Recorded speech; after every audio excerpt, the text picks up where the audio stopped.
الحمد لله رب العالمين، والصلاة والسلام على أشرف الأنبياء والمرسلين نبينا محمد وعلى آله وصحبه أجمعين. أما بعد، رسول الله صلى الله عليه وسلم مبارك سیرت من بیانو او په دغه سلسله کې منګه د حرب الفجار یا د جنگ فجار تفصیل بیان کړو په اخرنی بیان کې، او دغه شان حلف الفضول، معاهده فضول، او حلف المطیبین، معاهده د خلکو چې خوشبوئی لګولې وه. بیا د رسول صلی الله علیه وسلم ژوند مزدوری سکوله، کار او کسب سکو. په منځ کې بیا واقعه رااله دا چې د خدیجه رضی الله عنها په قافله کې رسول صلی الله علیه وسلم شام ته لاړ، او هغې چې کله د رسول صلی الله علیه وسلم د صدق او امانتګرۍ ته وکتل، نو رسول صلی الله علیه وسلم ته یې د واده پیغام ولیږه او بیا د هغوی واده وشو. هغه تفصیل موږ هلته بیان کړی چې څنګه بیا الله سبحانه وتعالی هغوی له بچي ورکړو او څنګه ژوند هغوی د یو بل سره تېر کړی و. او د خدیجه رضی الله عنها سیرت ته موږ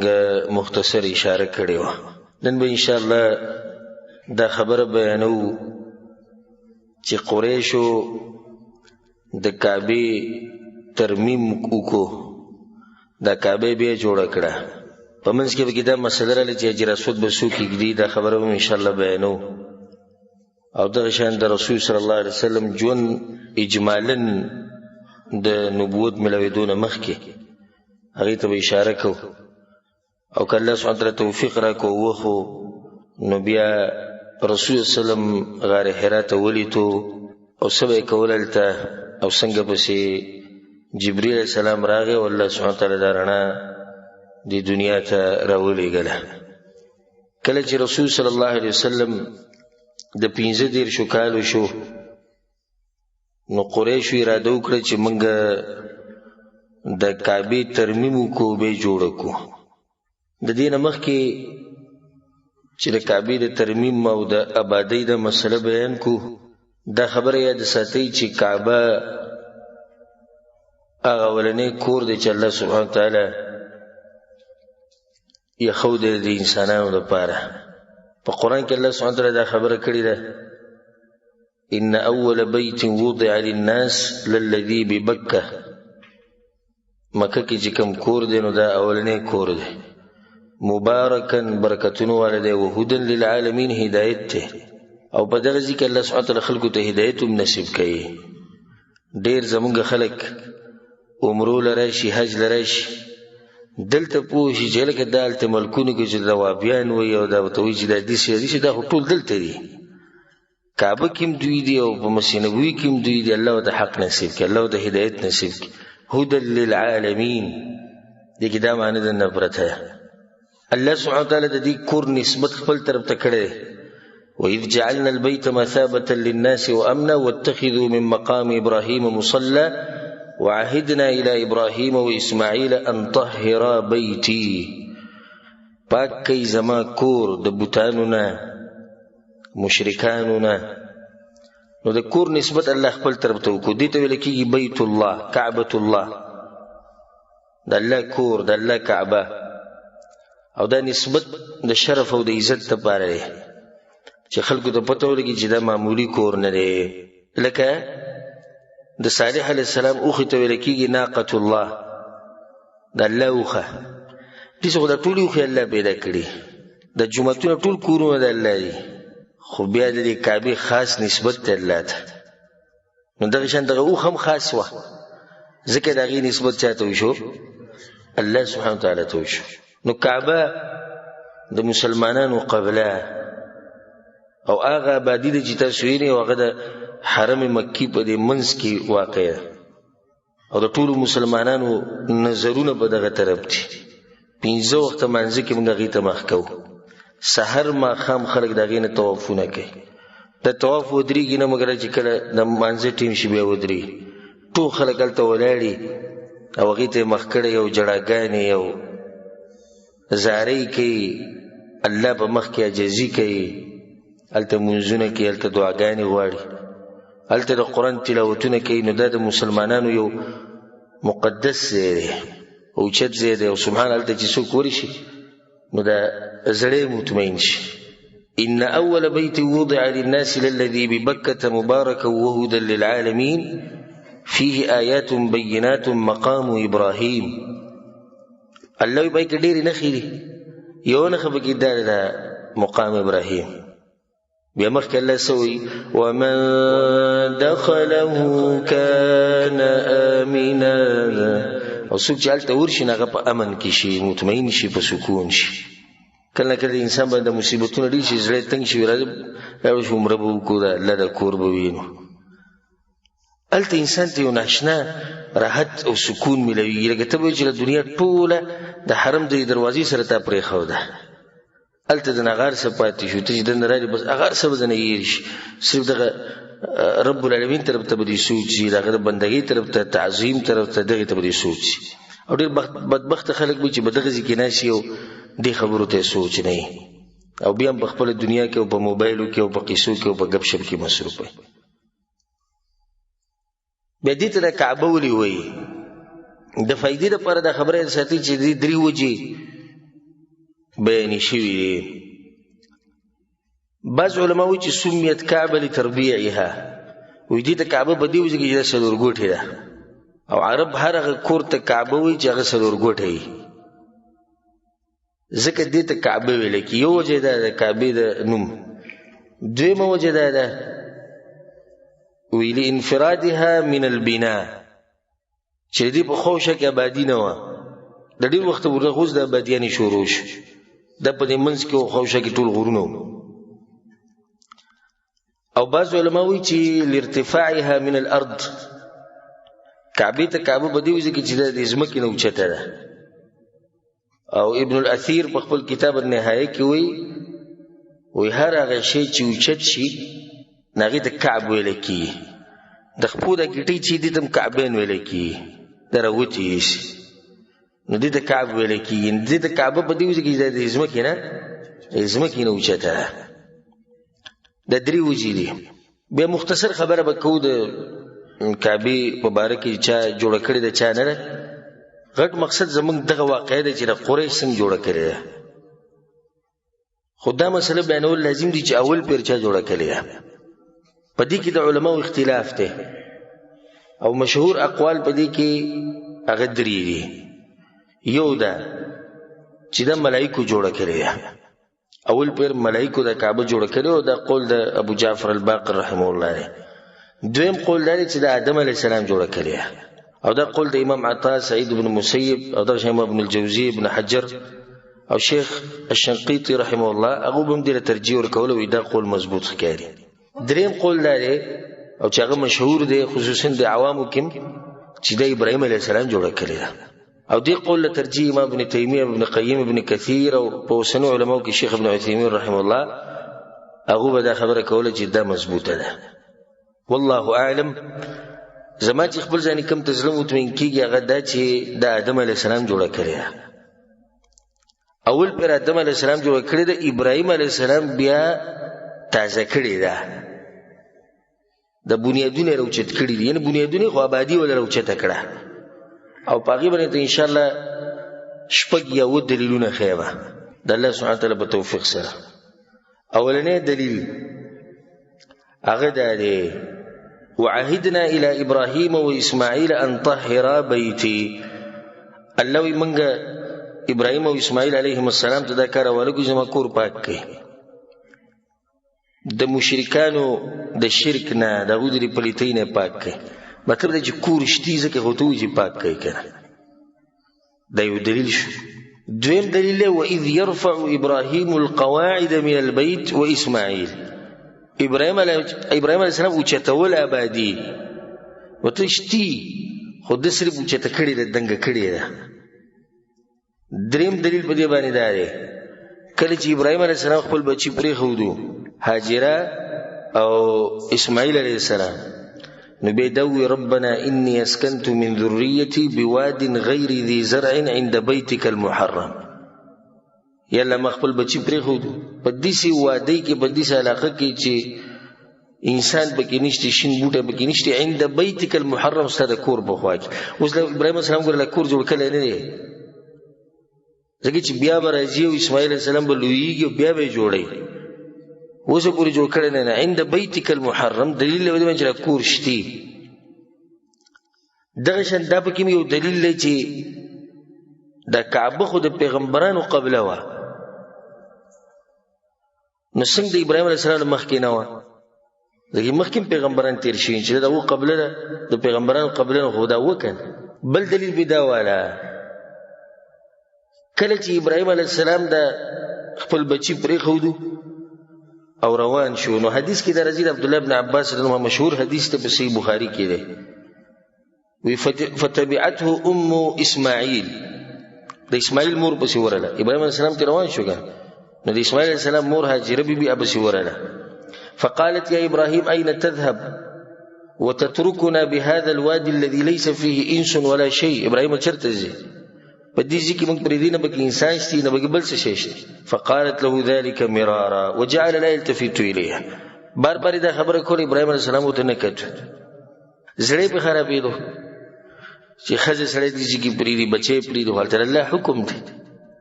فقالت له الله الذي أمرك بهذا الله تقول ويليك ندي جوابه كوي نعم الله ويلي نقول إذن لا يضيعوننا الله بيامنا زيك بيزة ويجي ثم رجعت دوا قشوة فانطلق إبراهيم عليه السلام روانه حتى إذا كان عند الثانية حيث لا يرونه ترديت دوين غايب شو دوين ريدو ده هاجرين أو ده إسماعيل عليه السلام استقبل بوجهه البيت نو دې کور ته مخه کړه کعبه ته مخه کړه ثم دعا بهؤلاء الكلمات او بيد دعاء وغخته او لاسونه وسره وچت کړو رب اني اسكنت من ذريتي بواد غير ذي زرع عند بيتك المحرم ودي حدیث کې داري چې ثم استقبل البيت به کعبه ته مخ کو نه چشتینه نو مخه ستکو دلیل به باندې چشتي بل دلیل به اوره دا بخرنه دلیل وګرځو اگر کې دلایل په دینه نورم زیات ته خو چې زړه په مطمئن شي بعض ملګری نیو خبر ووري نبی کشمکش کې هجره سقي سره نو خبره دلایل علماء په منځ کې چې اختلاف راځي د دلیل په بنا باندې راځي بل دلیل بدا ول اخرنه چې الله په ملائکه کې یو ملک راولګو په هاجری پسې او په اسماعیل علیه السلام پسې او دا وته وی چې دلته به یو کوري دلته یو کور دی الله جوړي وستا خاون او ستا زوی حدیث کې راځي متخ عبد الله بن عباس حدیث ته رسول صلی الله علیه وسلم وی چې کله د زمزم د اوبره وته فشربت وارضعت ولدها نو حجری په خپل موس کړو د خپل بچی له تیم ورک فقال لها الملك نو په ملائکه کې چې کوم ملک راغلی هغه ته لا تخاف الضيع ما یریږي تاسو فانها هنا بيت الله دلته ګور الله کور دی يبني هذا الغلام وابوه او جوړي بسوک دا ماشوم او د پلار انها هنا بيت الله دلته بد الله کوري دلته الله کورشتي چې کورشتي خو دوی صرف جوړي دوی صرف تازه کوي دلیل بدیل چې بنیادونه شتي د دې دراسه والله اعلم زما زړه دې مطمئن کیږي چې اول پیر د کعبه آدم علیه السلام جوړ کړی او بیا ابراهیم علیه السلام دا تازه کړی او آبادی ولو چې ته کړی خدای مسله ګره دې اختلافي مسله نه ده چې سړی یو بل پورې ون خلی او ته دا یو ما دا یو دا څنګه ته چې ابراهیم علیه السلام جوړ کړی او څنګه ته چې د ملائکه جوړ کړی نه بس مسلې دي چې هغه د دې حقدار نه چې سړی بګي دومره اختلافات دی یو بل سره کوي یو بل سره پزړه کې بغو ساتي راغی دلاسه نه یو عالم خبرو کې زړه هغه ته مطمئنی وکړه دلیل بیان کو که ستاسو به مطمئن کیږي خره مطمئن نشو نو بیا بدر دی ویل نه پکار نه داخل کو سره دښمنی پکار د جسوک دا خبره کوي یو مسله د عقیدی بنیادی اصولی مسله هغه ای کې اختلافات نه جوړي یو سره سوي چې دربارونو ته جایز دلته سجدي لګول جایز ته نه معمولی اختلاف ته پزړه کې وته سم ساته دا معمولی نه دا ټول دین دی او یو دا مسله ده چې کعبه چا جوړه کړی دا ول نو د علماو پکې اقوال دي او هر عالم سره خپل دلیل دی. نو په دې کې داسې اختلافات جوړول نه پکار چې سړی یو بل ته زړه بد کړي. خبر موږ دا کوله چې کله رسول صلی الله علیه وسلم 15 کاله عمر ته ورسېدو، قریش اراده وکړه چې د کعبې ترمیم کوو او بیا جوړو. دغه وجه دا و چې د کعبه د دې دیوالونه چیت یعنی انسان به ورته رسېدی شو، دننه به ورته کتی شو. د دې دیوالونه چیت دا اسماعیل علیه السلام د وخت نه، او په دې باندې له پاسه چت نه و چت. کله چې ابراهیم علیه السلام د کعبه جوړه کړه په دې کې دننه یو ځای پرېښودو، یو کوی ورته کې که څوک دې ته څه هدیه کوي نو هغه به دغې ته ګزارلی کېږي. نو په دغه وخت کې څه غله رالو او کعبې ته دننه ورننوتو او دغه ځینې غلا وکړه. نو یو خو دا وجه شوه چې کعبې دیوالونه چت دي، چت پې نشتي او دې غلو ته غلا هم وکړه. دویمه وجه دا ده چې داسې سیلابونه هم راغلي وو چې د هغې د لاسه نږدې و چې د کعبې د دیوالونه راولېدلی وی. نو قریش په دې خبره باندې کېناستو او مشوره یې وکړه چې د کعبه جوړو. او اهمه خبره پکې دا ده وی چې دا چت پې جوړ شي. خو هلته بیا مسله دا راغله چې دا به جوړو څنګه، یعنی یریدو د دې د ورانولو نه. خیر چې کله مشوره وشوه چې نه به دا موږ داسې خو نه ورانو چې بې ادبي کوو د دې کور، موږ خو دا کور بیا جوړو. په دغه ورځو کې کوم دریاب چې بجده کې دی دغه ځای کې یو کشتۍ وه د رومیانو د تاجرانو او د هغوی نه هلته پاتې شوې وه، او د دریاب دا کشتۍ دغه ځینې ته رارسولې وه، هغه د دوی په لاس ورغلې وه. نو د یو بل سره دا خبره وکړه چې ګوره دغه موږ سره شتي، لرګی شتي، دغه شان کاریګر موږ سره شتي، نو بیا صبر داسې شي. نو زه یې توکل کوو، خو په دې کې دننه یو مار به اوسېدو او دا مار به د دغه کوی نه راوتو او په دې دیوال به ګرځېدو. او د دې دا مطلب و چې لکه دا مار داسې دی چې لکه دا د الله له طرف نه ګرځي، که څوک لاس وړي دی به یې خوري. څنګه چې دوی ورنږدې شو دا مار په دیوال باندې راوختو، ګرځېدو چپچاپېره ویېرېدو. نو سیرت کې راځي چې بعث الله الیها طائرا فاختطفها، الله مارغان راولېږل او دا مار یې د ځان سره ویوړو. د دې سره قریش ښه مطمئن شو چې زموږ دا کار چې دی دا څه دی، دا ښه صحیح کار دی. اراده یې وکړه. ابو وهب ابن عمرو ابن عاید ابن عبد ابن عمران ابن مخزوم هغه پاسېدو. اولنی کس ورغی چې څنګه د ابو وهب ورغی او د کعبې نه یو کاڼی راواغستو، یو ګټه یې ترې وویسته، نو دا ګټه د ده د لاس نه ولیده او دی داسې لکه څوک چې را دکې کړي واپس یې راګوزاره کړي. نو زداري کې اعلان وکړي چې ګوره قریش والو که هر څه کوو خو په دې کور کې به حرام مال نه لګوو. د زنا پیسې چې هغه په زنا ګټلی شوي، د سود پیسې او دغه شان د ظلم پیسې چې به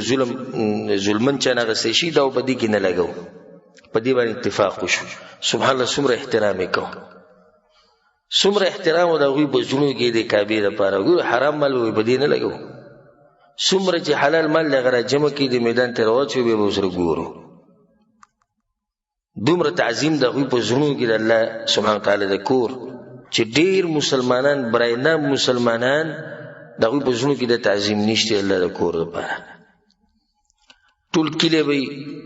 څوک وایي زه پښتن یم او څوک وایي زه تاجر یم او څوک کته او څوک بره برید به تاوی را تاوی. په دې ټول غټ کلي کې به چې د جومات دوی به بد حال باندې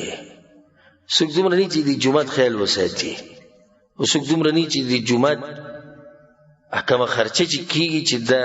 واخلي په خپله ذمه باندې، نه د هغې دپاره به او دا غټ د شرم مقام دی، د هغې دپاره بیا څادرې چولې را چولې په خطبه کې او په دغه کې، او بیا چې راځي راوځي برید دي چې ته وکړي مونږ پلار نیکه د طرف نه مونږ مسلمانان یو، پخوانه مونږ داسې را روان یو او زمونږ دغه اسلام دی، وایي زمونږ دغه صحیح دغه اسلام دی. دغه اسلام د برید تاواره تاوا او دومره څوک نشي کولی چې الله د کور خیال وساتي. دا وګوره دې مشرکینو ته دومره دوی په زړه کې دغه وي. ګوره هر څه چې کوو خو د کور جوړولو کې به حرام مال نه لګو. په دې باندې اتفاق وشو چې په دې باندې اتفاق وشو مال لا جمع شو، بس اوس ورځي کنه چې شروع کو چې دا بادي ورانه کو. اوس بیا مسله راځي دا وسنګ ورانو، یعنی دومره د دې په ژوند کې دا یو تعظیم دی کنه. وران کار نه کوي، به یریږي د الله کور دی څنګه وران کو. او دا مشرکان دی ګوره، دا خلک دي چې الله سره په عبادت کې نور معبودان شریک کړي. نو په دې کې الولید ابن المغیره پاسید. الولید ابن المغیره دا خالد ابن الولید رضی الله عنه پلار دی، دا مشر سړی و په قریش کې. او خو د خبره اورېدې کېده دوی انا ابدؤکم فی هدم، زه پاسم زه به شروع کوم. نو بس ځان سره سامان او من راوغست ورغی چې دا اولنې گزار ولا ورکی. نو دا په مخ بار بار بوي اللهم انا لا نريد الا الخير. الله ګوره موږ اراده د خیر کړې د بل څه نه کوو. دا به وی نو چې څنګه ولا گزار ورکو او یو خخته دوی ته لري کړو، واپس راغې ویسوم نشتی. نو قریش ولا وینا نه صبر، د پوره شپه به انتظار کوو کې یې د شپې د لسی چلو شي. اوس دې ټینګه خو سونه شو کېدی چې وروسته الله په دبانې الله به ګرفت کې راشي. نو دا شپه به صبر کوو. که سحر لدې روغ ولید ابن مغیره نو بس بیا زموږ دا کار صحیح دی. او که سحر لدې روغ نه نو موږ به بیا دغه ځای واپس برابر کو کوم ځای چې د نړولی. چې کله سحر شو ولید ابن مغیره راغی، سړی بالکل برابر و. نو هغه وایي چې الحمدلله الله زموږ دا کار خوښ شوی دی، ځکه یې دته څه ونه وي. دومره په الله باندې ګوره یقین هم دی چې الله دې خپل کردي سي حفاظت کوي. چې دی روغ دی نو مطلب زموږ دا کار صحیح دی، او که دی روغ نه وي دا کار زموږ غلط و. نو بس بیا یې اراده وکړه او ټولو پې شروع وکړه. او په دغه ټیم کې دا کار وکړو چې دا کعبه تقسیم کړه. تقسیم یې کړه او هرې قبیلې له یو یو طرف ورکو چې دا ستاسو شو دا ستاسو شو، چې په دې باندې به څوک ورانیږي نه. سبحان الله. اوس دو په دې خبره باندې ورانیږي چې ولې یوازې کعبه تاسو جوړوئ. همون کې چې څوک وایي چې زه به لکه جومات کې دا کار کوم، زه به دا کار کوم، بل ته خوشحاله ښه ده چې موږ ته ویده یو. او دوی په دې خبره باندې ورانیږي چې ولې دا یو قبیله لګیا د الله په دې کور کې کار کوي، موږ ولې څه دپاره ولې بله عزت موږ ته نه میلاویږي. نو د هغې د لاسه د کعبې د دیوالونه دی تقسیم کړو. او د هغې دپاره یو کس راوستو رومي و، د رومو، او د هغه نوم باقوم. او دا ډېر ماهره کس و په دې خښتو لګولو کې او آبادۍ جوړولو کې. نو دله یې کرایي مقرر کړه او د ته ویې ته به دا آبادي کې. او دوی بوله کاڼي راوړو او دغه زاړه کاڼي به یې ویستو.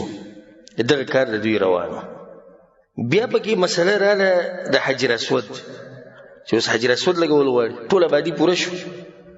اوس حجر اسود لګول غواړي. نو په دې کې به څه کوو؟ نو تقریبا 4 شپې یا 5 شپې دوی په دې باندې ورانو او په دې باندې اتفاق نه راتو. هر قبیلې دا وی چې موږ به حجر اسود لګو. سبحان الله. سیرت کې راځي چې تر دې دوی جنگونو ته تیار شو، په یو بل پسې تورې راواغستې. نو په دوی کې چې کوم خاندان و بنو عبدالدار، بنو عبدالدار پیژنې چې د تذکره شوې ده د کعبې خدمت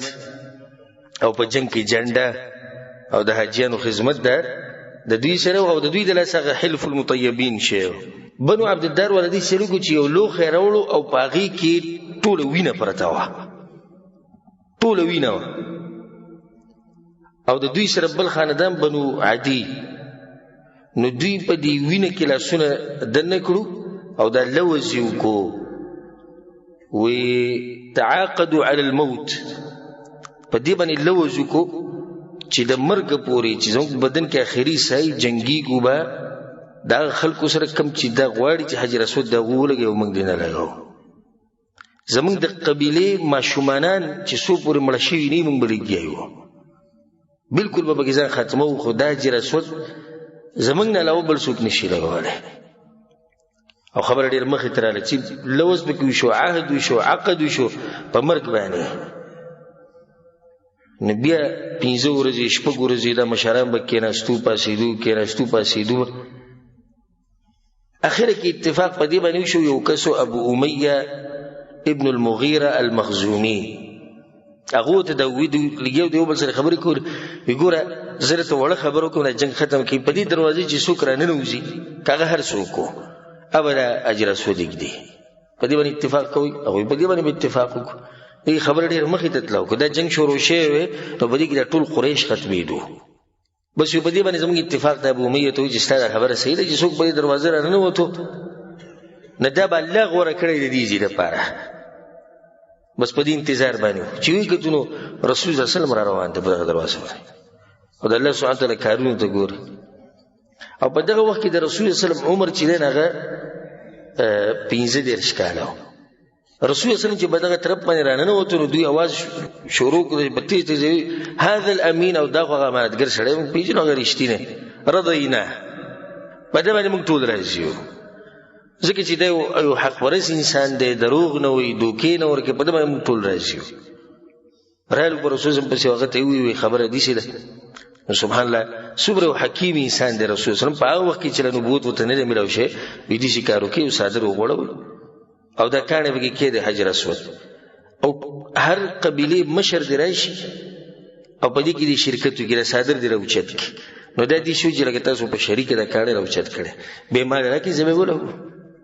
په دې باندې ډېر خوشاله شو. دا خو ناشنا فیصله ده وکړه، سوره کلی فیصله صادر کې کانه کې دی مشران راوچت کی. نو دا دي شو لکه د قبیله چې د حجر اسود راوچت کړي دي پوری. باغی باندې او خوشاله شو چې کله د حجر اسود دې زیته ورسېدو، رسول صلی الله علیه وسلم د حجر اسود راوچت کو او په دغه ځای کې خو ټول خوشاله شو او د الله شکرونه ادا کړو چې د الله سبحانه تعالی کور ترمیم وشو او د دې غټ اختلاف نه الله سبحانه تعالی موږ بچ کو. په دې منځ کې چې په دوی باندې د پیسې کمی شي وي الته دوی حلال مال برا جمع کو او تاسو اندازه لګولې شي چې دا معاشره څومره د حرامونو ډکه چې دومره مالدارو خلکو سره به کې صرف دغه مالو حلال چې باغ باندې دومره کعبه جوړ شو لکه څومره چې وزده نه به دا چې دې سره بس کو نو دې شي کار وکي چې د کم طرف پاتې کیږي د دین یو نه خطا وکي. خلکو ته په دې کې چې دم د کعبه صدقه موږ سره پیسې نشو اوس به څه ولګو. دومره دوی سره احساس ته چې الله ګوره پلیت مال نه قبلای او زمونږ بلګي سود او حرامي پیسې او باغی باندې بجې موږ پیدا کار کوو، موږ به دغه کار کوو او دوی سره د احساس شته چې الله پلیت مال نه قبلای. نو دغه علاقه ته بهر پرې خو د چاغې تنن سبا ویل کېږي حجر اسماعیل او یو ته ویل کېږي حطیم او حجر. د دینه دغه وړي کوم د دیوال چاپیره به خو تقریبا ما د ښکاری چې د دې فاصله به د کابینه د دیواله پورې شپږ څنګه لې دازه دوی پرې خو دو او وسوم د غزه خلکو ته نه ورننه وتی شي او دا چې دینه په دې کې مونږ کول دي شي لکه په کعبه کې جریدن نه مونږ کو او د دې لپاره به خلک نه پریری اگر که صحیح خبردار چې فرض منظوم په دې کې کیږي د دلایل پرانه کې خو بیا بس خلک چې فرض مانځي کې ټول خلک نه پریری نه کته پری خو دونو ته به پریری بل سړی چې ته مخ کې شي زمونږ د عجم نه عجم دا اوسم پهلوانی د سره کې په دغه ځکه عرب لبیم گزاره کوي لګا لکه چې د سړی وی لکه صبر کوه لکه گزارو کا ودرېګه خزي او زمونږ د نه مالي دی کې زموږ تجربه ده دغه زینو کې د حج په موقع باندې عمرې په موقع باندې توجیه او ارشاد چې خلکو ته یو مسله خو بل خو په دې کې ما تجربه ده نو زمونږ د خلک عجم چې کوم د جبه عربینه دوی صبر ډیر ګران دی یو وروته د حجر اسود د اخوانه سپینګری سره او په دې د تندینه دي چې وینه راماتو چې یو سترګې ورډه کړې ودی ویني او چې شراغنه موته ماجی سي جلدی کو وی حجر اسود مخکول کوی ما زبردست کار دی وکړو چې ستاسو د حل نه چې سو مسلمانان به ځان سره تنکړي او دغه نه اندازه لګي تب سو مسلمانان ګوره د ککړي څومره زنانه به ته د ککړي څومره بوډاګان وستا ځلاسه تنګ شي خو کار دی کو تور دی وایا د وینې د مې راماتې دي په دغه ټینګه به د خشوع او جزي کړي خو یو پهلواني د کشتي د وشو درشان که مسجد نبوي ته راشي هلته به عجایبات ویني د خلک داسې دغه چې ور کولو شي که نه دا خلک چې په یو بل باندې له پاسه خي یاره که صبر وکړه دا د رسول صلی جماعت ته احترام یې کوه په ادب سره هر سړي ته موقع ملوي نه پرېږدي په دې ټیم کې پکې موقع نشته نو دې ته داسې فرض مانځله پکې دنه څوک نه پرېږدي او دا ښکلې طریقه ده که یې دې اجازت ورکړی شو بیا دا ځای خالي کېږي هم نه هلته که څوک وریشي او 2 رکعاته وکړي نو لکه ده چې په کعبه کې دننه 2 رکعاته وکړو او دوی چې دی دا کعبه کې چې کومه دروازه ولګوله نو د دروازې اوچته ولګوله او دا د دې لپاره اوچته ولګوله چې دې ته به هغه څوک داخلېږي چې موږ یې غواړو هر سړی به دې ته نشي ننوتی دا دروازې چې اوس څنګه ده همدومره دقه شانته اوچته کړې دا کته وه دا دروازه به کې دوی اوچته کړې ده او دغه شان چې دی نه کله چې د دې د دیوالونه تقریبا 15 سنګلي ووایه چې کله هغې ته ورسېدو نو دوی دا پوره ده او په هغې کې دننه چې دی نه 6 ستنې ودرولې د قریش وره 6 ستنې پکې ودرولې او له پاسه یې پې چت واچو نو دغه شان چې دی کعبه مربع شکل شو 4 ګوټې اوس د دې کعبې دنګواله چې دی 15 میټره او کم دیوال چې دا جراسوت دی هغې ته مخامخ دیوال دا 10 میټره دی او کم دیوال کې چې دروازه ده او دا بل ورته مخامخ دیوال دی دا تقریبا 12 میټره دی او د دې کعبې نه که تاسو خیال کړئ چپ چاپېره بهر هم د سشتي خیال هم کړی که نه راوتې ده بهر ته چې د هغې دنګوالی 15 سینټي میټره دی او د هغې پلنوالی 10 سینټي میټره دی یعنې 10 سینټي میټر د دې کعبې د دې دیوال نه را دې خوا او بیا د ځمکې نه 15 سینټي میټر اوچت دی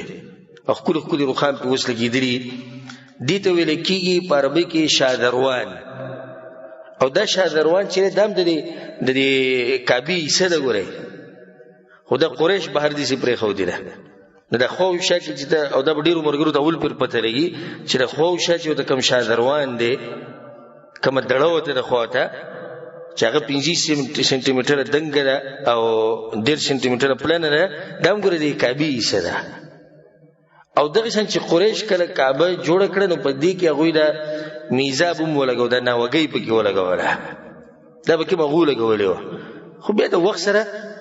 دا بدلېدله خصوصا چې کله به د باچایان رالو مسلمانان باچایان پخواني نو هر یو به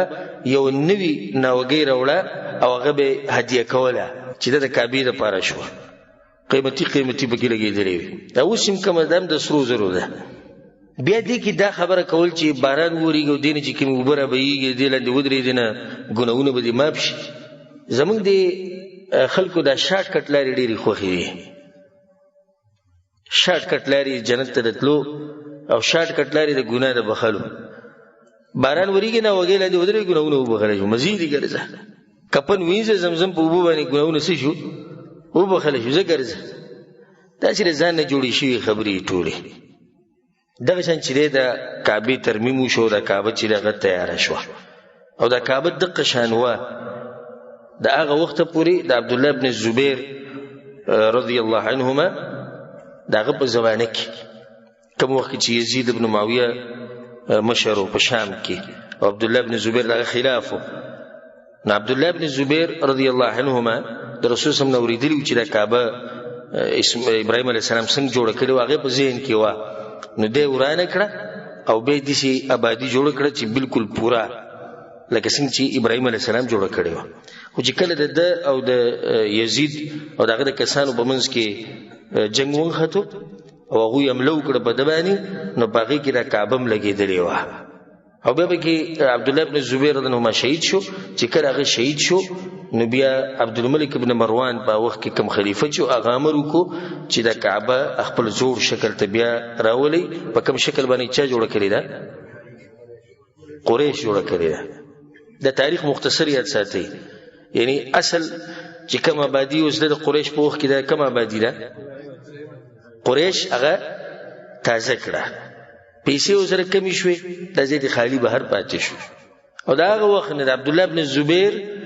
رضی الله عنهما او د یزید په منځ کې چې کوم اختلافات او تقریبا د 60 هجری و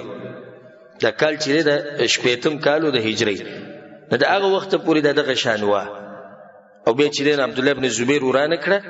او هغه زړی آبادی ته وړول زړی نقشې ته کوم نقشه باندې چې چا جوړ کړی ده ابراهيم عليه السلام بیا ورسته چې کله عبد الله ابن زبیر نو شهید شو نو عبد الملک ابن مروان د کعبه واپس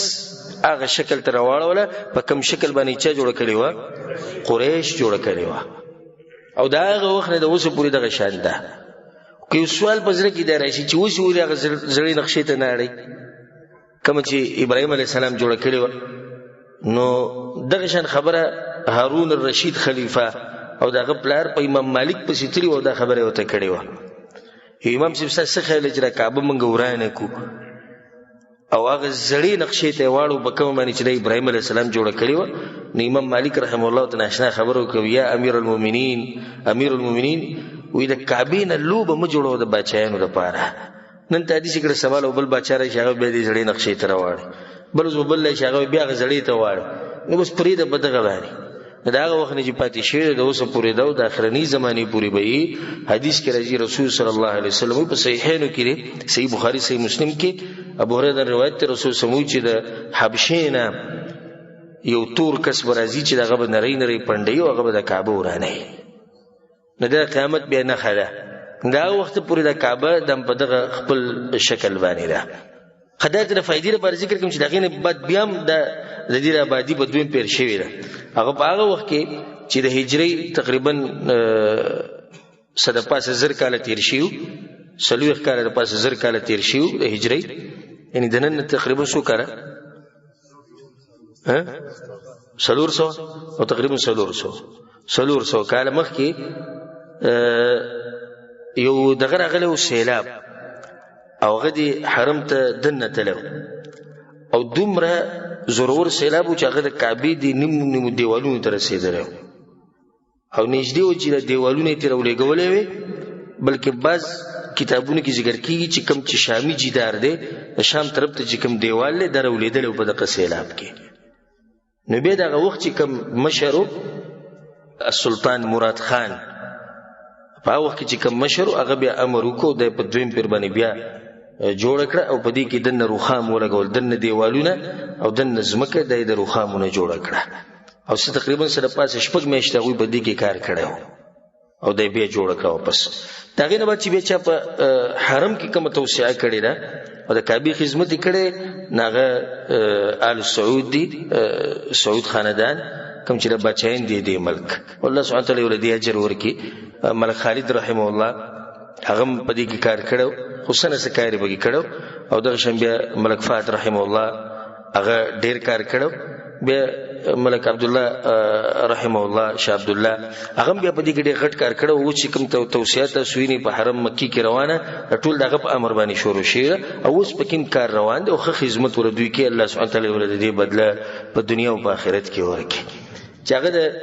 د دین د دشمنانو نم نه د پټه انده خبره دین د دشمنانو نم نه پټه چې دوی چې د کعبه څنګه خدمت کوي او د حرمینو څنګه خدمت کوي د سیبل څوک نشي کولای پای کې هر قسمه سہولیت ته ملوي هر قسمه سہولیت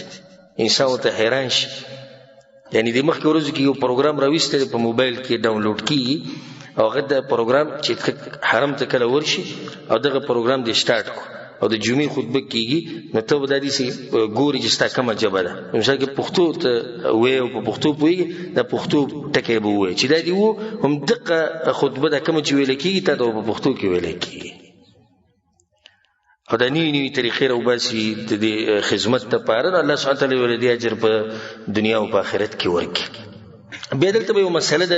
فائدې لپاره ذکر کو هغه ده چې د کعبه باندې مخکې له پاسه د غلاف نه د غلاف په دې باندې نو اولنې کس چې دې ته غلاف چولې هغه د یمن بادشاہ اسعد الحميري تبع هغه اولنې کس چې په دې باندې د صادره چولې اگر که په دې کې اختلاف ته بعض علما وایي چې اسماعیل علیه السلام چې دنو په دې باندې د غلاف چولې بعض علما عدنان ابن اد او بعض وایي چې تبع الحميري دغه بادشاہ د یمن ده او صحیح خبره والله اعلم هغه دار چې دغه یمن د باچا چې کوم باچا د یمن ده هم دوه اول پیر چې د غلافه چولې هغه دي چې دی راغلی د مکې ته او په ورځ کې دلته جرهم قبیله اوسېده. جرهم قبیله څه تاریخ ته معلوم دی؟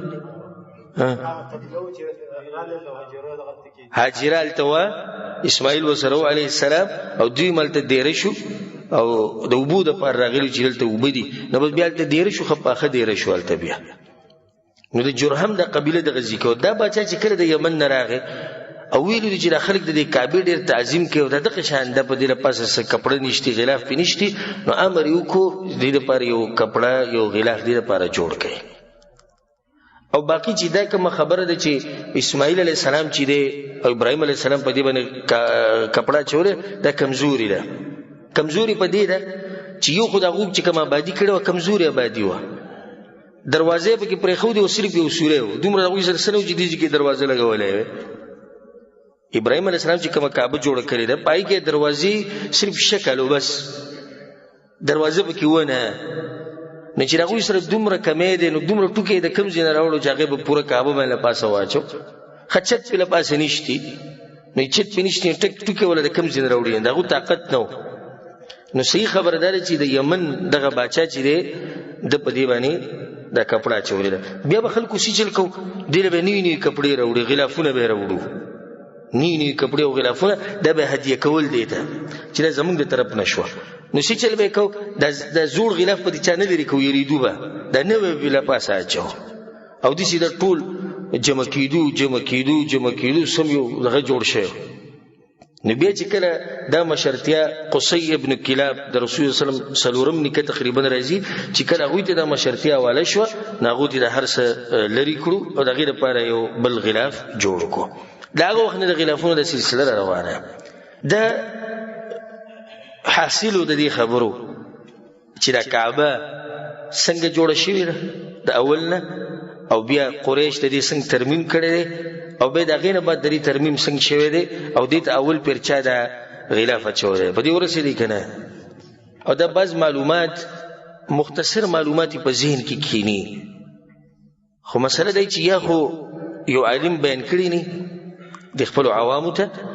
او یا که عالم بیانې درې بعضو ته شوق نه کوشش کړی دا اورېدو. نو دا آسان معلومات اوس تا سره د کعبې په باره کې راغلي چې سوال ته نه هر څوک تپوس کوي نو ته ښه صفا او زړور به یې، دا خبره به کوي چې ما ته زما د خپل رب د کور تاریخ چې دغه معلوم دی، کې دا شي داسې شي. الله سبحانه تعالی موږ په خپل دین باندې پوه کړي. د دې نه مخکې چې دا خبره شروع کړو چې رسول صلی الله علیه وسلم غار حرا ته ولیدو، رسول صلی الله علیه وسلم د نبوت نه مخکې الله سبحانه وتعالی د هر غلط کار نه ساتلی و، او په دې کې اشاره د دې طرف ته چې دا سړی د مستقبل یو غټ انسان دی، نو ځکه به الله سبحانه وتعالی د هغې حفاظت کوو. د رسول صلی الله علیه وسلم ناشنا سوچ و، هغه د قوم سره نه لګېدو، هغه سوچ د قوم سره نه لګېدو، نه د قوم سوچونه او د رسول صلی الله علیه وسلم سوچ د یو شان و. رسول صلی الله علیه وسلم په خپل فطرت باندې و، الله سبحانه وتعالی ورله ناشنا اخلاق ورکړي و، د یو سره به یې منډه واله، بل سره به یې منډه واله. او په دې کې اکثر چې دا کومې قصې د قصه ګو مولیان کوي نو دا څه دي، دا دروغ دي، او دا بعض مقررینو دا کاري عوام جړول. والله العظیم د عوام جړول دومره آسان کار دی، دومره آسان کار، 2-3 منټه کې دوی جاړي، ځکه چې خپل دین باندې مین دي. او دا قصه سي فطرتي خبره چې سړي ډېره خوښوي، بیچاره پیغمبر قصې نه دی ورته په خوږ اواز کې غریبي راکاږي، وي دي بوډۍ داسې وي او بوډۍ دا وي او بوډۍ لاندې جاړي. او چې بیا ورته کله بیان شروع کړي چې الله یو دی، تابعداري د پیغمبر په کار دی، بیا به صادر په اوږه باندې واچوي وا بیان راغلی بل نه کم ځای راغلی. نو دا قصې مې خوښې خو که صفا دي نو ته بیانوي، بیا ورسره طبیعت نه لګي. نو رسول الله صلی الله علیه وسلم ډېر اوچت انسان په خپله معاشره کې، الله سبحانه وتعالی د هغې حفاظت کړه. او په خپله رسول صلی الله علیه وسلم دا خبره کوي، وایي ما چېرته اراده هم نه ده کړې د هغه کار کوم چې به د جاهلیت والا کول. په 2 ځایونو کې ما اراده کړې وه الله زه بچ کړی یم. او بیا رسول صلی په خپله دا واقعه بیانوي، او یو شپه زه بیزي ګډې مې ساتلي او ما سره یو بل هلک ومو، نو ما ورته دا وویل ده ته ما وویل هلک ته چې داسې کار وکړې زما دا بیزي ګړې به هم تا سره ته یې خیال کوه او زه دلته زم د مشغولتیا دپاره لاړم کما یسمر الشباب لکه څنګه چې د ځوانان شپې په قصو کې تېروي او په ګپ شپ کې تېروي ما چې زه هم لاړ شم شپه ګپ شپ پورې هلکانو سره به کښېنم نو بس دا مې هغه ته پرېښود بیزې ګړی وي زه ترې لاړم څنګه چې د مکې د آبادي شروع شو د کورونو نو د اول کور نه د ټنګ ټکور اواز راغی سندرې پکې وي ما چې دا څه دي وي چې د پلاني واده دی د پلانۍ سره او د یا د پلانۍ واده دی د پلاني سره نو امام اراده وکړه چې ور به شم دا واده به م وګورم تماشه به وګورم الله سبحانه وتعالی وایي زما دا غوږونه بند کړو په ما باندې خوب راوستو او زه په غزي کې وده شو نو زه راپاڅېدم د نور د ګرمایش د لاسه سهار نور راختلی او ګرم شوی و زما د بدن چې ګرم چې راپاڅېم چې راپاڅېم زه کوم ځای کې نو لاړم په هغه ملګري پسې دغه اراده مې بیا وکړه دې شپې دې بلې شپې له چې زما د هلکانو سره به کښېنم ګپ شپ لګوم هغه شان الله سبحانه وتعالی په ما باندې خوب راوستو زما د غوږونه یې بند کړو سهار له بیا راپاڅېم بس بیا دې کار ته نه یم راواپس شوی او دویم رسول سلام دا خبره کوي د جابر بن عبدالله رضی الله عنه روایت ته په صحیح بخاری کې شته وی کله چې کعبه جوړېده رسول سلام ما هم د دوی سره د کاڼي اوچتول نو په دغه ټیم کې رسول صلی الله علیه وسلم د بدن نه څه کپړه اوچته شوه او ښکاره شو چې څنګه ښکاره شو نو راولید رسول صلی الله علیه وسلم په دې ځمکه باندې پروت و د سترګې اسمان ته نیولې وې او بېهوشې شو بلکل چې څنګه راپاڅېد وي زما لنګ خلکو ته لنګ د باندې تړلی شوی د مضبوط شوی د هغه ورځې نه بیا د مرګه پورې د رسول صلی الله علیه وسلم د بدن چا نه دی لیدلی نو چې دا دوه کارونه شوي په دې کې هم الله سبحانه وتعالی هغه حفاظت کړی په دې اول کې وګوره خوب یې پرې راوستو او په دې دویم کې بېهوشه شو ولید الله سبحانه وتعالی هغه حفاظت کړی دغه اجمالي خبره مو وکړه چې رسول صلی الله علیه وسلم د شرابونه د زنا نه د غلطو کارونو نه بوتانو ته د سجدو نه بوتانو لپاره نذرانې او منښتې مشرکینو چې کوم کارونو د ټولو کارونو الله سبحانه وتعالی بچ ساتلی و لږ وخت پاتې دی او کیدای نشي چې موږ په دې کې دا تفصیلا بیان کړو چې په غار حرا کې څه شي خو صرف مختصر دا چې رسول صلی الله علیه وسلم غار حرا ته ولیدو او به ان شاء الله باقي تفصیل هغه پر روان درسونو کې بیانو کله چې د رسول صلی الله علیه وسلم عمر 40 کالو ته ورسید او ما تاسو ته په اوله کې وی چې د رسول صلی الله علیه وسلم سوچ یو شانو او د قوم سوچ هغه بل شانو نو حبب الیه الخلا د رسول صلی الله علیه وسلم د یوازې کېناسته به خوښو نو د هغې دپاره به رسول صلی الله علیه وسلم تو غار حرا ته او غار حرا تقریبا د حرم نه 2 میله لرې دی او اکثر ملګري چې دی ورته تللي دي هغو لیدلی دی او په دې نیټ باندې هم چې دی هغې تصویران او ویډیوګانې شتي نو رسول صلی الله علیه وسلم به هلته تو او حدیث کې درجه عائشہ نه روایت ته وکان یخلو بغار حرا فیتحنث فيه التبع عبادت کو قبل ان ينزع الى اهله ويتزود لذلك او چې کله به غار ته تو نو د ځان سره به خوراک کوم ویوړو ثم يرجع الى خدیجه بیا به خدیجه رضی الله عنها چې کله به سره خوراک ختم شو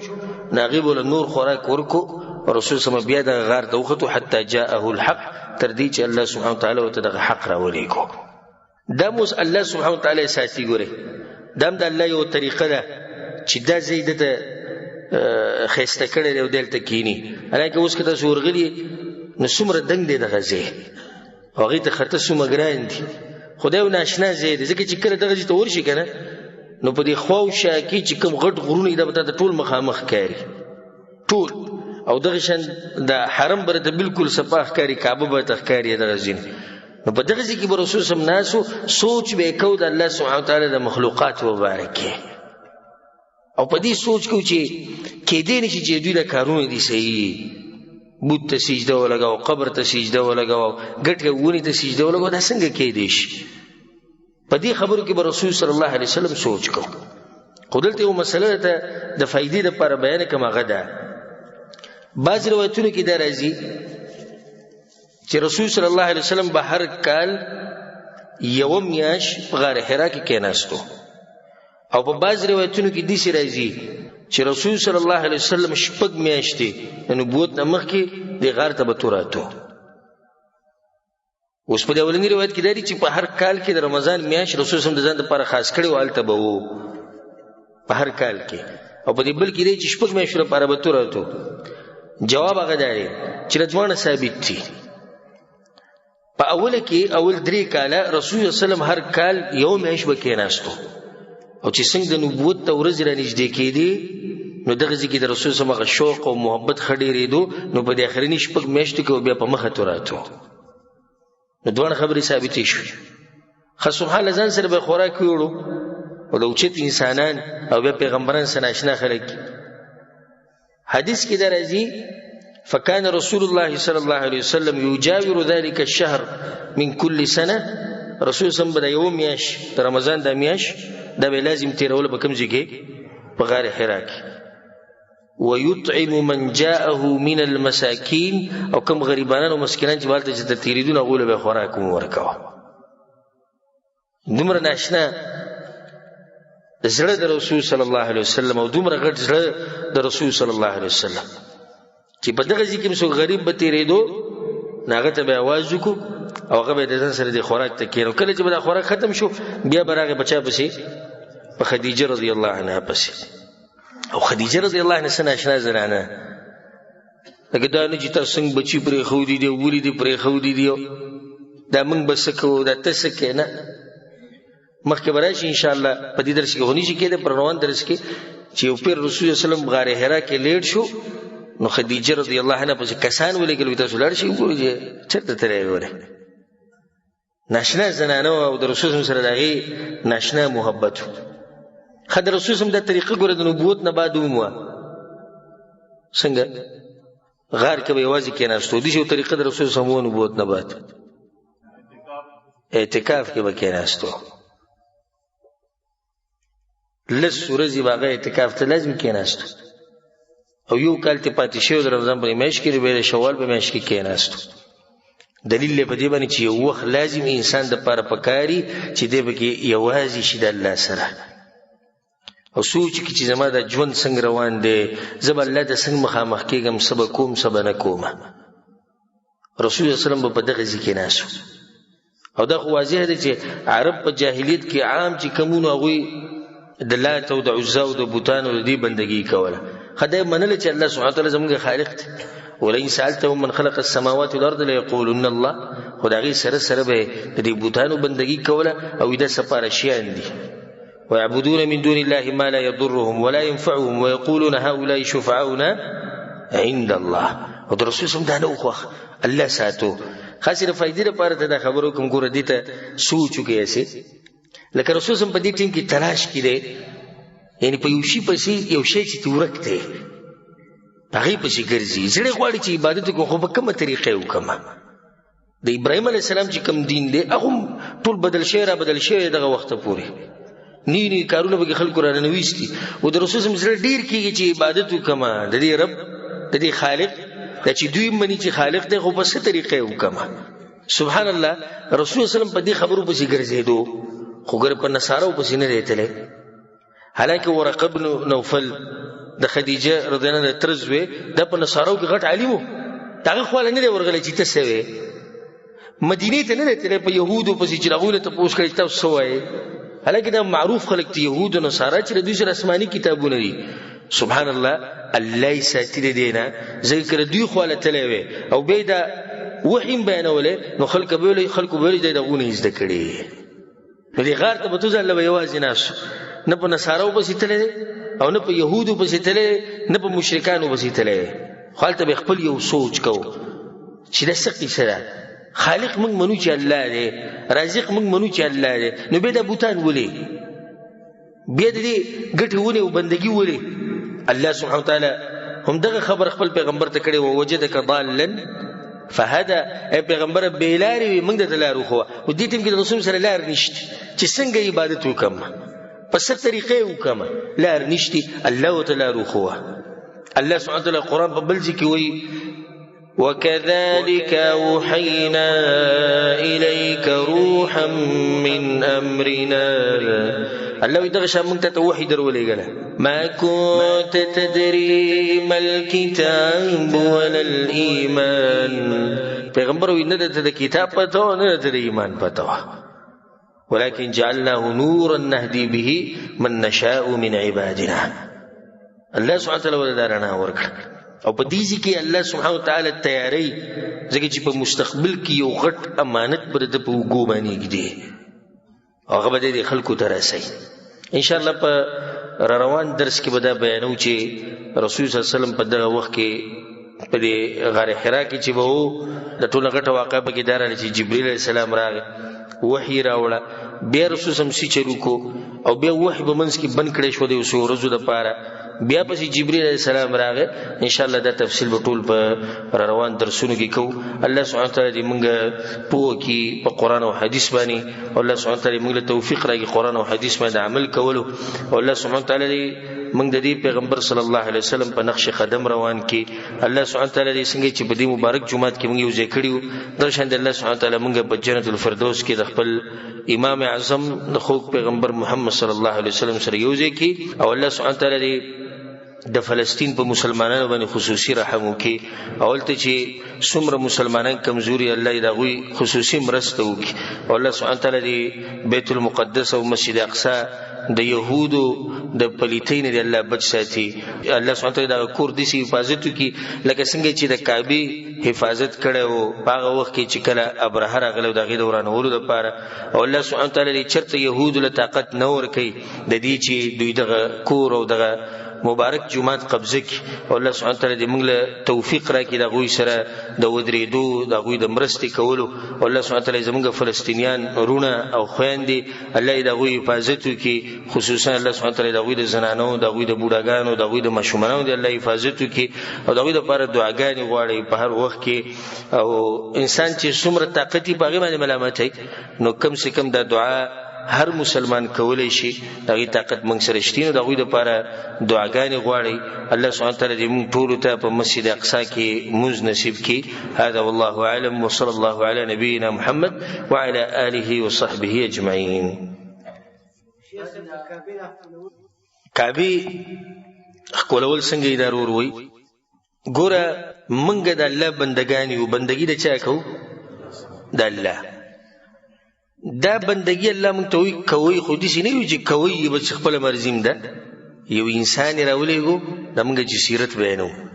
رسول صلی الله علیه وسلم راولېګو دې لپاره وی د خلکو ته بیان کړي چې په څه طریقه به کوي موږ د حدود نه نشوړې دي کمی پولی چې شریعت دي دغه نه موږ نشوړې دي لا تقدموا بين يدي الله ورسوله ایمان او الله او الله پیغمبر باندې مخکې کیږي اوس راځو دی چې رسول سمون په دې کعبه باندې